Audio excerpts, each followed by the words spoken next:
Let's check in on the eastern leg of the Pro Farmer Crop Tour. We're now joined by Oliver Sloup. He is with Blueline Futures. Thank you, Oliver, for being with us again today and all week this week. Thanks much for that, too. It was good to see you in Bloomington last night, and I bet you enjoyed again getting together with all the Crop Tour scouts on the eastern leg. Yeah, it was great to see you as well, and always good to kind of come together at the end of the day and talk about what everyone saw on their routes. And I think a big takeaway is you ask 11 different scouts what they saw, and you're probably going to get 11 different answers. When you and I spoke yesterday afternoon, we were just getting out of our first two counties in McLean, Illinois, and man, did it look good. And I was talking about how good things looked, and then as soon as we hopped off, we ran into a field that just wasn't there, and so that kind of brought some variability into the end of yesterday's tour, and that pretty much where we picked up on today is variability and things kind of being all over the place. So you headed from Bloomington to Macomb and picked up your crop tour there. That first stop looked like it was a pretty good one. What did you find there and for the rest of the morning?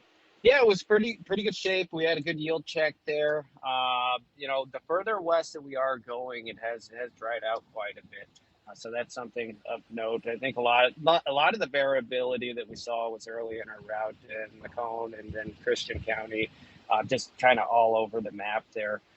But starting to move a little bit further west, things are starting to dry out, but we are starting to see the yield come in a little bit better. Although, again, I think a lot of it just goes back to the expectations and what the to meet those expectations. That's going to be the big question. The USDA coming in at 221 above last year's 217. I think about 8 or 9 stops in, our average is about 202. Now that's just one specific route on the eastern leg, and we're talking about going into these fields. It's a lot of random samples. You're only picking 3 years, but I think it's one of those things where you get enough randomness combined with each other and you start to make something out of it. So I think that's what the whole objective is this week, is get enough data points and samples to try to formulate a story and give a ballpark of where things might be in these counties and states as a whole. You're traveling through Western Illinois. Where will you cross into Iowa, and will you take Iowa samples today as well? Yeah, so we'll be meeting up with the rest of the scouts and our team in Iowa City and kind of go over the data. And again, the nightly meetings are great. It makes for a long day, but it's really worth time to get together, come together, go over all the data points, talk with people about what they're seeing on their routes. So as being in the Midwest, things change very quickly, whether you're 100 miles away or even just 5 miles down the road from somebody else. So it'll be interesting to see what other folks are seeing out there. Hey, thank you much, Oliver. Thanks, Todd. Oliver Sloup is with Blueline Futures. He's on the eastern leg of the Pro Farmer Crop Tour. On the western leg is Sherman Newland. He's traveling with Karen Braun today. And Ted Seifried from time to time as well with Zaner Ag Hedge. Of course, the Zaner Ag Hedge groups have merged in some form with Risk Management Commodities. Thank you, Sherman, for taking some time with me today. You've been through both Nebraska and Iowa, I think, in the last 24 hours. Tell me about what you've seen. Nebraska yesterday was good. It was pretty wet in some spots. Actually really wet in a few spots. But it was good. It wasn't quite as good, as what I was maybe expecting. I think we were up a little bit on the corn, but the bean pod count was down. I think it was 23% from last year. We didn't see anything spectacular, right? But they came up with pretty good numbers, overall, when they added everything together for Nebraska. Now, this morning in Iowa, we're on our way to Spencer, Iowa today. And until the last stop, we didn't have anything average under 200 bushel on corn. But the bean pods count has been 1684 has been the average. That's up 12% from last year and up 38% from 2023. Corn average so far today has been 228 up 11% from the same stops last year and up 45% from 2023. So, I think we're seeing things that are significantly better today. Now, one thing I have noted was some of the ear counts are seem to be kind of low in some areas, but we're also seeing a lot more southern rust today. It's coming out in the, on your hat, on your shirt, on your pants, on some field. Now, others weren't too bad, but it was more prevalent today than what I'd seen, like in South Dakota or some in Nebraska as well. Yeah, make sure you wash all those clothes before you get back to the farm here in Illinois. We'd Yeah, we'd we don't want appreciate to be a that. carrier. Yeah, yeah, Don't and the want to be a truck too, carrier. please. That would be very nice. Yeah, yeah. So, do you think that the southern rust, at least at this point, has caused an issue?